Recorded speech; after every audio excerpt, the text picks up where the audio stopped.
S Vijayakumar ചൂരൽമലയിൽ നിന്ന് വിവരങ്ങൾ നൽകാറുണ്ട്. വിജയകുമാർ, ഈ ദുരന്തമുണ്ടായ ആദ്യ മണിക്കൂറുകളിൽ തന്നെ അവിടെ പോയി വിവരങ്ങൾ ശേഖരിച്ച് റിപ്പോർട്ട് ചെയ്ത ആളാണ് വിജയകുമാർ. ഇപ്പോൾ ഒരു വർഷം കഴിഞ്ഞ് തിരികെ എത്തുമ്പോൾ ബാക്കിയായവരുടെ ജീവിതത്തിൽ എന്തെങ്കിലും മാറ്റങ്ങൾ വരുത്താൻ സർക്കാരിൻ്റെ ഇടപെടൽ കൊണ്ട് കഴിഞ്ഞിട്ടുണ്ടോ? ഈ പുനരധിവാസ പ്രവർത്തനങ്ങൾ പൂർണ്ണതയിൽ എത്തിയിട്ടില്ല എന്ന പരാതികൾ ഒരു ഭാഗത്തുണ്ട്. വേണ്ട രീതിയിലുള്ള പരിഗണന ഇക്കാലം അത്രയും കിട്ടിയിട്ടില്ല എന്ന കടുത്ത പരാതികൾ ഉള്ളവരുണ്ട്. ഏത് വിഭാഗം ജനങ്ങളെയാണ് വിജയകുമാർ ഒരു വർഷത്തിന് ശേഷം ഈ മേഖലയിൽ എത്തുമ്പോൾ കാണാൻ കഴിയുന്നത്?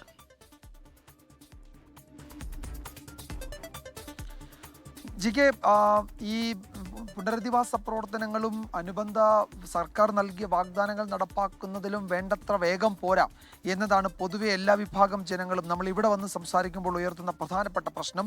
മറ്റൊന്ന്, ഈ പറയുന്ന ഈ ദുരന്തബാധിതരുടെ പട്ടികയിൽ ഉൾപ്പെടേണ്ടവരുടെ എണ്ണത്തിൻ്റെ കാര്യത്തിൽ ഏതൊക്കെ മേഖലകൾക്ക് അക്കാര്യത്തിൽ പരിഗണന കിട്ടണം എന്ന വിഷയങ്ങളിൽ അടക്കം ഇപ്പോഴും ഒരു കൃത്യത ആർന്ന വിവരം സർക്കാരിന് നൽകാൻ കഴിയുന്നില്ല. ഇപ്പോൾ ഈ ആനുകൂല്യങ്ങൾ എന്ന് വെച്ചാൽ പുനരധിവാസം വീട് ഉൾപ്പെടെ നൽകേണ്ട അല്ലെങ്കിൽ ലഭിക്കേണ്ടവരുടെ പട്ടികയുടെ കാര്യത്തിൽ അത് മുണ്ടക്കൈ ചൂരൽമല പ്രദേശം മാത്രമല്ല, പടവെട്ടിക്കുന്നടക്കം ഇതിനോടനുബന്ധമായ പ്രദേശങ്ങളിൽ ഈ ദുരന്തത്തിൻ്റെ ആഘാതം നേരിടുന്നവരുണ്ട്. അവരെ കൂടി ആ ദുരിതബാധിതരുടെ പട്ടികയിൽ ഉൾപ്പെടുത്തണം എന്ന ആവശ്യം ശക്തമായി ഉയരുന്നുണ്ട്. അതിൽ സർക്കാർ അവരോട് അനുകൂലമായ നിലപാടെടുക്കും എന്നതാണ് റവന്യൂ മന്ത്രി നേരിട്ട് തന്നെ വ്യക്തമാക്കിയിരിക്കുന്നത്. ഇനി വരാൻ പോകുന്ന പട്ടികയിൽ അവരുൾപ്പെടെ ഉണ്ടാകുമെന്ന് റവന്യൂ വകുപ്പ് ആവർത്തിച്ചു പറയുന്നുണ്ട്. പക്ഷേ ആ പട്ടിക ഇനി ഉണ്ടാകും, എപ്പോഴുണ്ടാകുമെന്നറിയില്ല, ഇനി ഉണ്ടാകുമോ എന്നും അറിയില്ല. ആ ഒരു പട്ടിക വരുമ്പോൾ ഈ പറയുന്നത് പോലെ ഇതിൻ്റെ ആഘാതം നേരിട്ട ഇതിൻ്റെ പരിസര പ്രദേശങ്ങളിലുള്ളവർ അതിൻ്റെ ഭാഗമാകുമോ എന്നറിയില്ല. അതാണ് പ്രധാനപ്പെട്ട ഒരു പ്രശ്നം. മറ്റൊന്ന്, ഇപ്പോൾ ജോൺ മത്തായി കമ്മീഷൻ്റെ സമിതിയുടെ റിപ്പോർട്ട് അനുസരിച്ച് ഈ മേഖലയിൽ വാസയോഗ്യമല്ലാത്തതേത്, വാസയോഗ്യമായ മേഖലകളേത് എന്ന തരം തിരിച്ചിട്ടുണ്ട്.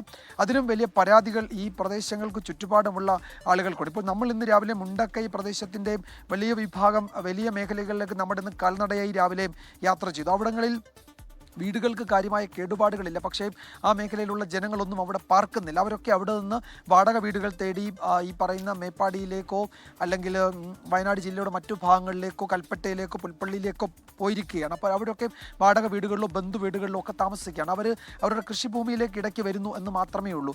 അതുകൊണ്ട് ആ ജനങ്ങൾക്ക് അവിടെ ഇപ്പോൾ അവിടെ താമസിക്കുന്നതിന് പ്രശ്നമില്ല എന്ന് സർക്കാർ പറയുകയാണെങ്കിൽ പോലും അവിടെ താമസിക്കാൻ ജനങ്ങൾ തയ്യാറാകുന്നില്ല. കാരണം അവരത്ര വലിയ ആഘാതം നേരിട്ട് കാണുകയും അതിൻ്റെ അനുഭവസ്ഥരുടെ ജീവിതത്തിലൂടെ കടന്നു പോവുകയും ചെയ്തിട്ടുള്ളവരാണ്.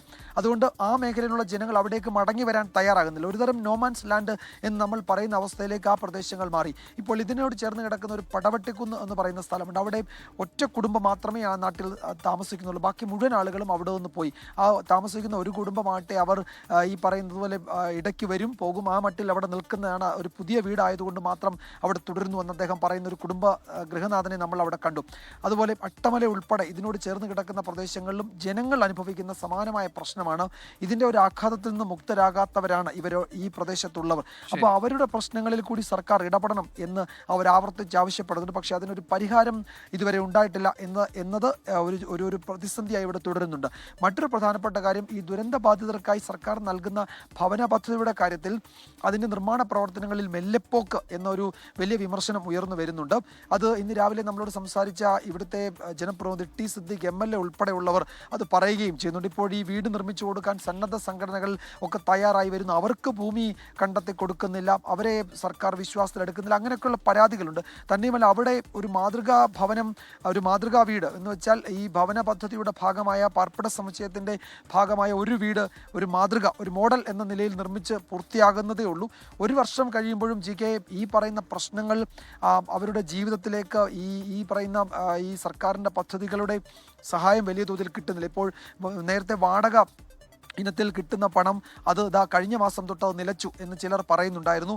മറ്റു ചിലർ പറയുന്നു അവർക്ക് ഈ പറയുന്ന സർക്കാരിന്റെ മറ്റു തരത്തിലുള്ള ആനുകൂല്യങ്ങൾ നേരിട്ട് അവരുടെ കൈകളിൽ കിട്ടുന്നില്ല എന്ന്. ഒരു വർഷത്തിന് ശേഷം ദുരന്ത ഭൂമിയിലേക്ക് വീണ്ടും എത്തിയതാണ് വിജയകുമാർ. അവിടെ കണ്ട കാര്യങ്ങൾ, ജനങ്ങളുമായി സംസാരിച്ചപ്പോൾ അവർ നേരിട്ട് അറിയിച്ചിട്ടുള്ള കാര്യങ്ങൾ, അവർ അനുഭവിക്കുന്ന അവഗണന, അതോടൊപ്പം തന്നെ സർക്കാരിൻ്റെ പദ്ധതികൾ പലതും അവരുടെ ജീവിതത്തിലേക്ക് അനുഭവവേദ്യമായി തുടങ്ങിയിട്ടില്ല എന്നൊക്കെയുള്ള പരാതികളും പരിഭവങ്ങളാണ് അവർക്ക് പങ്കുവയ്ക്കാൻ ഉണ്ടായിരുന്നതെന്നാണ് എസ് വിജയകുമാർ ഒരാണ്ടിന് ശേഷം ഈ ദുരിതഭൂമിയിലെത്തി നൽകുന്ന വിവരങ്ങൾ.